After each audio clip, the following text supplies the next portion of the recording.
Nardis Bartolino, je viens d'Italie. Je suis italien, toujours. Je suis venu en France en 1962 parce que j'étais orphelin de père et mère. J'ai cherché du travail et j'ai trouvé une entreprise de chauffage. Qu'à l'époque, je ne savais même pas. Je savais ce que c'était le chauffage, mais malgré tout, le métier, je ne le connaissais pas du tout. C'est parti comme ça. 2 ans après, en 1965, je suis parti de où j'étais et puis j'ai trouvé un autre travail avec une entreprise parisienne. J'étais quelqu'un de toujours pressé, que j'ai évolué assez rapidement dans la hiérarchie de l'entreprise. J'ai fait même à l'étranger, j'ai travaillé en Russie pendant 6 mois, comme chef de chantier. J'étais quand même assez jeune, à 25 ans. Et quand je suis revenu, cette entreprise m'a envoyé dans le coin de Montbéliard, donc à Sochaux, où j'ai connu ma femme. On s'est mariés 1 an après, et puis j'ai continué à travailler dans une entreprise. Ce coup-là, ce n'était pas une entreprise parisienne, c'était une entreprise lyonnaise. Et je suis resté jusqu'en 1979 dans cette boîte, où elle a eu des difficultés. Ils ont déposé le bilan et tout. Il fallait faire un choix, soit repartir en déplacement, soit me mettre à mon compte. On était 2 personnes qui travaillaient ensemble. On s'est associés les 2. On a été voir les Peugeot pour leur dire si toutefois on se met à notre compte, est-ce que vous pouvez nous donner du travail dans un premier temps pour qu'on commence l'entreprise.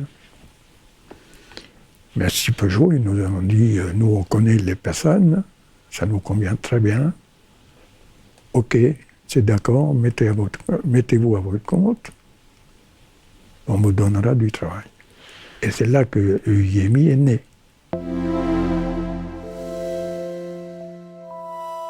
Études, installation, maintenance industrielle, chauffage, conditionnement d'air, tuyauterie industrielle. Suite à ça, on a travaillé quand même beaucoup pour Peugeot. Non seulement à Sochaux, dans le coin, mais on travaillait à un moment donné, ils m'ont demandé si j'étais d'accord pour qu'on aille travailler ailleurs où les sites Peugeot sont présents. On a dit oui. Et puis c'est à partir de là, on s'est expatrié dans le nord, dans la région parisienne, la Moselle, en Bretagne, où il y avait toutes les usines Peugeot. Le choix de la croissance externe, c'était un choix d'occuper du terrain en dehors du périmètre PSA. La croissance externe, on rachète une entreprise qui est locale, avec un fonds de commerce, et puis un chiffre d'affaires qui est connu. Donc ça nous a permis quand même d'avoir d'autres clients et d'autres périmètres d'activité, quoi. Dans un souci de servir les clients, à ce moment-là, je me suis dit, on pouvait amener chez le client des prestations complètes, à partir d'une page blanche jusqu'à l'exploitation d'une installation qu'on réalisait. Avec notre assiduité, notre qualité de travail, à un moment donné, on est devenu le premier installateur de notre métier chez PSA. J'ai toujours été passionné par faire ce métier, reprendre l'entreprise. Et je ne sais pas à partir de quel âge j'avais ça en tête, mais je pense qu'à 7-8 ans, j'avais déjà dans l'idée de me dire que la suite pour moi, c'était de reprendre le flambeau et de continuer l'aventure. Oui. J'ai fait des études d'ingénieur aux mines de Nancy, et puis j'ai un double diplôme avec un master en gestion et administration des entreprises que j'ai fait à Paris. À la fin des études, j'ai travaillé moins d'une année chez un équipementier automobile, mais très vite j'ai voulu venir dans l'entreprise. Pendant une quinzaine d'années, tout au moins une dizaine d'années, j'ai eu des fonctions opérationnelles pour à la fois savoir ce que faisait l'entreprise, les difficultés que les équipes pouvaient rencontrer, et puis être en capacité plus tard, que lorsque je dirigerai ces équipes, d'être en mesure de pouvoir comprendre leurs problématiques, de me mettre à leur niveau et puis d'essayer de trouver des solutions. C'est pas parce qu'on sort de l'école avec un diplôme d'ingénieur qu'il n'y a pas d'apprentissage à faire, vraiment dans le métier de l'entreprise. C'était un passage qui était, à mon sens, obligé. PSA nous a sollicité en nous disant « Écoutez, il serait quand même bien que vous fassiez de l'électricité, parce qu'on va passer des marchés en macro-lot.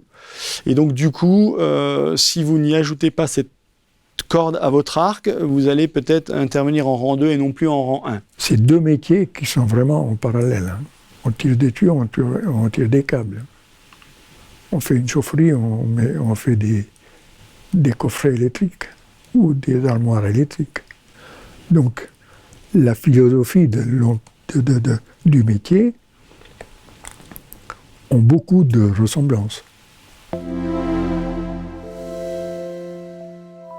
La ligne directrice, c'est de consolider les endroits où nous étions présents et puis de développer certaines positions géographiques où nous n'y étions pas et où nous avions identifié qu'il y avait un potentiel pour s'implanter. D'accord ? Donc, ce qui nous a guidés, c'est toujours ce souci de diversifier à la fois nos positions géographiques et donc, in fine, notre clientèle. Parce qu'en fait, comme les investissements souvent sont rotatifs chez nos clients, eh bien, chaque année, en diversifiant nos positions géographiques et nos clients, eh bien, on réussit à trouver une certaine stabilité et constance dans le chiffre d'affaires qu'on réalise. Alors que quand vous êtes mono-client ou que vous êtes très impacté par un client, si ce client tousse, c'est EIMI qui tousse après. Mon projet, ça a été de marier une certaine mixité entre le respect du passé et des traditions, de l'histoire, avec une dose de modernité. Et donc, j'ai très rapidement instauré des choses qui n'existaient pas au sein de l'entreprise, comme un comité de direction, parce que ma manière de manager est plutôt une manière participative, collaborative. Et donc, on a mis en place un certain nombre de nouvelles idées, mais tout en respectant ce qui s'était fait jusqu'ici, parce que ça avait réussi, tout simplement.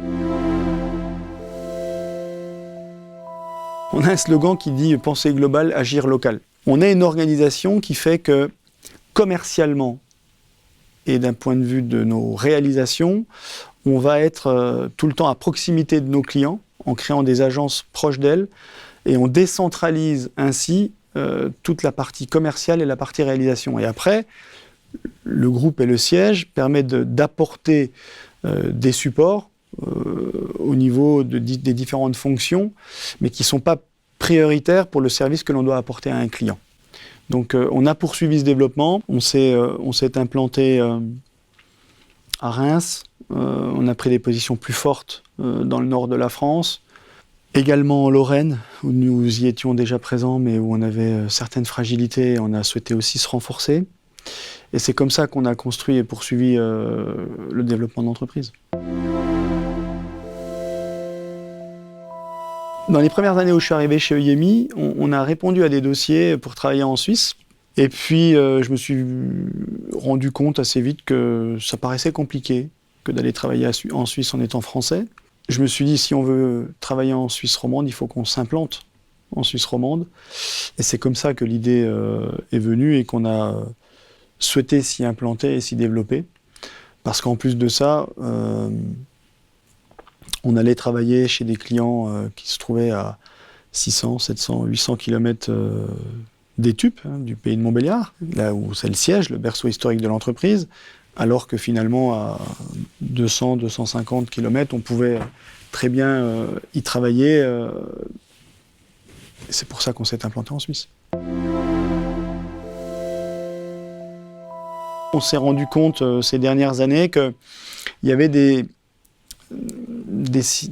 points de convergence entre le métier de la ventilation et le métier de la grande cuisine professionnelle, si bien que on a eu cette opportunité à travers cette acquisition CUT pour pouvoir justement encore apporter plus de services à nos clients. Et ça, c'est ce qui nous guide dans notre développement aussi, c'est d'être en capacité de toujours leur apporter plus de services. Une entreprise, c'est la composante, pour moi, de 3 volets. Une entreprise est faite de collaborateurs, avec les plus beaux collaborateurs que l'on puisse avoir si on n'a pas un métier dans les mains et qui n'excelle pas dans ces métiers-là, on ne va pas pouvoir faire grand-chose. Puis pour couronner le tout, on peut avoir de très bons collaborateurs qui sont bien formés et qui connaissent parfaitement notre métier. Ce sont nos clients qui nous font vivre. Donc on s'est dit, on va travailler autour de ce triptyque. L'objectif, il est triple. Il est à la fois de permettre à nos collaborateurs de pouvoir encore mieux s'épanouir chez EIMI en créant les conditions de travail les plus intéressantes pour eux, de manière à pouvoir les fidéliser, mais aussi de pouvoir attirer les talents dont on aura besoin déjà maintenant et encore plus demain. Notre projet s'articule aussi autour du fait qu'il est important de capitaliser sur le savoir-faire qui est le nôtre et être prêt sur les technologies de demain qui nous seront nécessaires pour continuer d'appliquer notre métier. Puis le troisième volet, c'est de pouvoir être encore plus différenciateur dans les offres que l'on fait auprès de nos clients vis-à-vis de nos concurrents, et donc de trouver des solutions qui permettaient d'être créateurs de valeur pour les offres que l'on faisait auprès de chez nos clients. Et voilà, ce projet, donc il fédère aujourd'hui une centaine de personnes à travers des ateliers qui sont organisés et sur lesquels on travaille pour nous permettre d'être encore meilleurs demain. Ce qui nous est apparu très important à travers l'acquisition du groupe Lansart, c'est le fait que très vite, avec son dirigeant Philippe Lansart, on s'est compris, avec des valeurs humaines fortes, avec un sens moral très affirmé. Et donc du coup, le courant est très vite passé. C'est un tournant, oui, on atteint une taille, on va dire, qui nous permet de nous positionner parmi les entreprises indépendantes et familiales leaders sur son marché en France aujourd'hui. Et donc, oui, c'est un tournant, oui. EIMI demain, c'est une entreprise une entreprise familiale toujours, indépendante, qui fait partie des entreprises fleurons sur ces métiers en France, mais où les collaborateurs sont heureux de venir au travail et continuent de s'épanouir, et où on apporte cette excellence opérationnelle qui fait que nos clients continuent de nous faire confiance.